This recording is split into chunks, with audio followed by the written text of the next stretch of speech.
नमस्कार, स्वागत है आपका हमारे YouTube चैनल जीवन और विज्ञान में। कल हमने पढ़ा था कि रिप्रोडक्शन क्या होता है।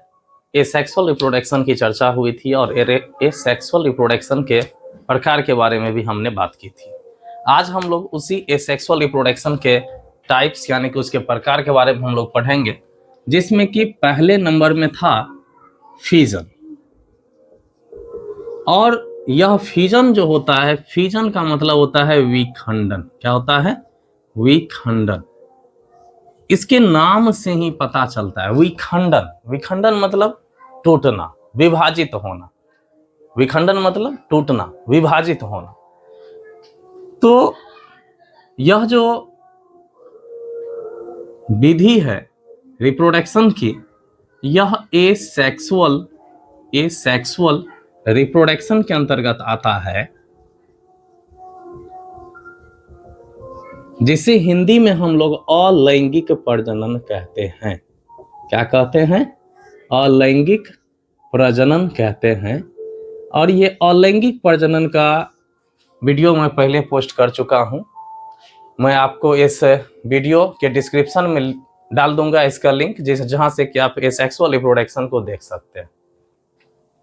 तो देखिए, यह फ्यूजन क्या है? एक प्रकार का एसेक्सुअल रिप्रोडक्शन है, जिसके अंतर्गत दो प्रकार से जीव अपनी संख्या को बढ़ाता है। तो दो प्रकार से, तो इसका मतलब यह कहा जा सकता है कि फ्यूजन दो प्रकार का होगा। तो दो प्रकार का कौन कौन सा होगा? तो एक होता है बाइनरी फ्यूजन, बाइनरी फ्यूजन, और दूसरा होता है मल्टीपल फ्यूजन। एक क्या हो गया? एक होता है बाइनरी फ्यूजन, जबकि दूसरा होता है मल्टीपल फ्यूजन। मैं बार बार ये कहता हूं कि नाम में बहुत सारा अर्थ छुपा हुआ रहता है। तो यहां जब बाइनरी की बात होती है तो इसे हम लोग द्विविखंडन भी कह सकते हैं या द्विखंडन भी कह सकते हैं। इसका मतलब यह है कि कोई एक कोशिकीय जीव यह वृद्धि करके अपने एक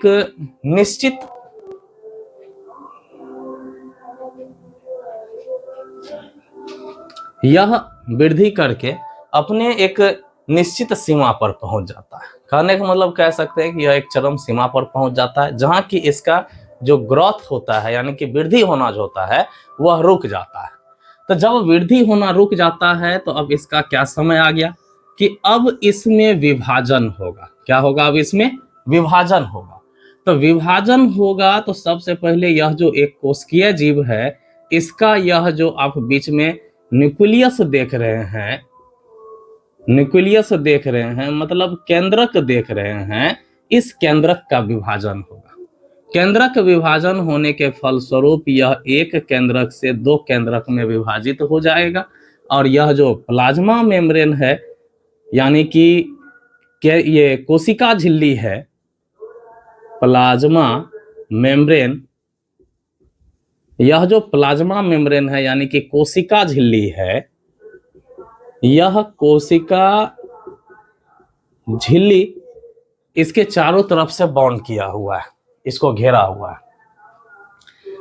इसका न्यूक्लियस में सबसे पहले विभाजन हुआ, यानी कि यह केंद्रक जो है यह दो भागों में विभाजित हो गया। यह जो न्यूक्लियस है NUCLEUS, यानी कि यह केंद्रक दो भागों में विभाजित हो गया।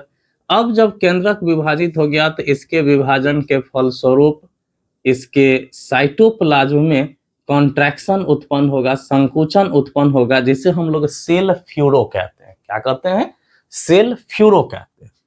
अब इस संकुचन के द्वारा यह एक कोशिकीय जीव दो कोशिका में विभाजित हो जाएगा और प्रत्येक सेल के पास वो सारी चीज होंगे, वे सारे पदार्थ होंगे जो कि इनके पेरेंट सेल के पास मौजूद होगा। तो इस प्रकार हम क्या देखते हैं? यह प्लाज्मा मेम्ब्रेन है, यह न्यूक्लियस है, NUCLEUS न्यूक्लियस है, यह भी प्लाज्मा मेम्ब्रेन और यह भी न्यूक्लियस। तो इस तरह से आप देखिए कि एक पेरेंट सेल विभाजित होकर के दो सेल का निर्माण किया है, बिल्कुल किया है। और जब यह दो सेल का निर्माण कर लिया है, क्योंकि यह एक कोशिकीय जीव है, इसमें एक ही कोशिका पाए जाते हैं, मतलब यह ऐसा जीव है जो केवल एक ही कोशिकाओं से बनता है। तो एक कोशिका जब विभाजित होकर के दो कोशिका बना लिया, इसका मतलब है कि एक जीव विभाजित होकर के दो जीव बन गया, दो ऑर्गेनिज्म बन गया। इस प्रकार यह क्या हुआ, रिप्रोडक्शन हुआ। और कौन सा रिप्रोडक्शन हुआ, तो एसेक्सुअल रिप्रोडक्शन हुआ। क्यों हुआ एसेक्सुअल रिप्रोडक्शन, क्योंकि इसमें मेल और फीमेल गैमीट की आवश्यकता नहीं हुई, ना नर का इसमें सम्मिलित हुआ और ना फीमेल सम्मिलित हुआ, यानी कि ना मादा सम्मिलित हुआ। तो दोनों के सहभागिता के बिना ही किसी एक पेरेंट से जब दो नए ऑर्गेनिज्म बन गए, नए जीव की उत्पत्ति हुई, तो इसको हम लोग क्या कहेंगे, एसेक्सुअल रिप्रोडक्शन कहेंगे। और क्योंकि एक सेल से, एक जीव से दो जीव बना है विखंडन के द्वारा, इसीलिए हम लोग इसको द्विविखंडन कहेंगे, यानी कि बाइनरी फिजन कहेंगे। क्या कहेंगे इसको हम लोग, बाइनरी फिजन कहेंगे। अब यह बाइनरी फिजन होता किसमें, तो यह बाइनरी फिजन होता है अमीबा का नाम आप लोग बखूबी सुने होंगे, अमीबा का नाम सुने होंगे, बैक्टीरिया का भी नाम सुने होंगे।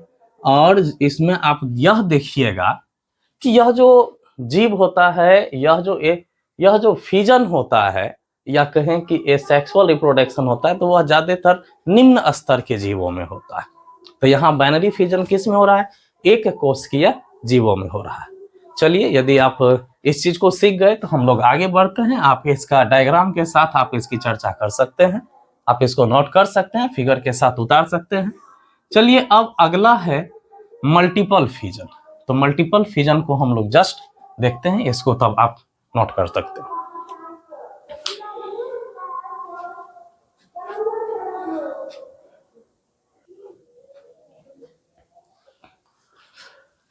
तो दोस्तों, अब देखिए यह क्या है, मल्टीपल फिजन। तो इस तरह के विभाजन में क्या होता है, हम इस चीज को देखते हैं। देखिए, मल्टीपल फिजन जो होता है, इस विभाजन के अंतर्गत सबसे पहले एक कोशिकीय जीव के न्यूक्लियस में बार बार विभाजन होता है, रिपीटेड डिवीजन। क्या होता है, रिपीटेड डिवीजन होता है, बार बार विभाजन होता है। और इस विभाजन के फलस्वरूप इसमें अनेकों न्यूक्लियस फॉर्म हो जाते हैं, अनेकों न्यूक्लियस का निर्माण हो जाता है। और जब इसमें अनेकों न्यूक्लियस का निर्माण हो जाता है, तो इसके बाद इसके साइटोप्लाज्म में विभाजन होता है। जैसे यहाँ पर क्या था कि एक सबसे पहला विभाजन हुआ न्यूक्लियस का, न्यूक्लियस के विभाजन के फलस्वरूप बाद क्या हुआ कि इसका साइटोप्लाज्म में विभाजन हो गया, और साइटोप्लाज्म में विभाजन के फलस्वरूप यह तो सेल में बंट गया, यानी कि दो नया ऑर्गेनिज्म बना लिया। लेकिन अब देखिए यहाँ पे यह मल्टीपल फिजन में क्या होता है कि इसके न्यूक्लियस में केंद्रक में विभाजन होता है और बार बार विभाजन होता है, जिससे कि अनेकों केंद्रक का निर्माण हो जाता है। क्या है यह, न्यूक्लियस, अनेकों केंद्रक का निर्माण हो गया। अब इस केंद्रक का जब निर्माण हो जाता है, तो इसके बाद यही केंद्रक जो आप देख रहे हैं, अब इसके साइटोप्लाज्म का विभाजन होता है। क्या होता है, इसके साइटोप्लाज्म का विभाजन होता है, जिसके फलस्वरूप इस प्रत्येक केंद्रक का अपना अपना सेल मेम्ब्रेन होता है। और अब यह क्या होता है कि नया जीव बना लेता है। तो इसी को हम लोग क्या कहते हैं, मल्टीपल फ्यूजन। अर्थात एक पेरेंट सेल से एक ही बार में अनेकों ऑर्गेनिज्म का, न्यू ऑर्गेनिज्म का निर्माण हो गया, इसीलिए इसे हम लोग कहते हैं मल्टीपल फिजन। क्या कहते हैं इसे हम लोग, मल्टीपल फिजन। और ये अधिकतर किस में होता है, तो इसका मैं एग्जांपल लिख देता हूं। यह प्रोटोजोवन, PROTOZOA, प्रोटोजोआ फैमिली के जीव में होता है। जैसे आप malarial parasite, MALARIAL, malarial parasite site का नाम आप जानते ही होंगे, जैसे प्लाज्मोडियम, DIUM, प्लाज्मोडियम। तो इस प्लाज्मोडियम में भी यही होता है, जिसके द्वारा हम लोगों को मलेरिया फैलता है, मलेरिया होता है। तो इस चीज को समझ गए, मल्टीपल फ्यूजन को समझ गए।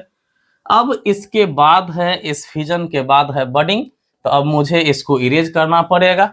चलिए एक बार मैं फिर से इसको रिपीट कर देता हूं, और ये जो बडिंग है और जो फ्रेगमेंटेशन है इसको हम नेक्स्ट वीडियो में देखेंगे। तो देखिए, यह बाइनरी फ्यूजन, बाइनरी फ्यूजन का मतलब होता है द्विविखंडन। इसमें सबसे पहले एक सेल यानी कि कोशिका जो है, इसके न्यूक्लियस का विभाजन होता है। न्यूक्लियस के विभाजन के फलस्वरूप एक न्यूक्लियस दो न्यूक्लियस में डिवाइड हो जाता है, बंट जाता है।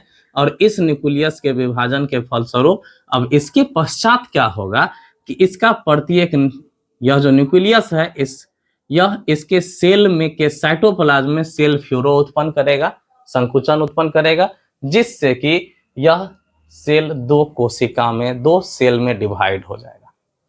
इस प्रकार एक पेरेंट सेल से दो नए सेल का निर्माण हुआ, और जब दो नए सेल का निर्माण हुआ अर्थात दो नए जीव का निर्माण हुआ। ठीक, इसीलिए इसको हम लोग कहते हैं बाइनरी फ्यूजन। और यह बाइनरी फ्यूजन किसके अंतर्गत आता है?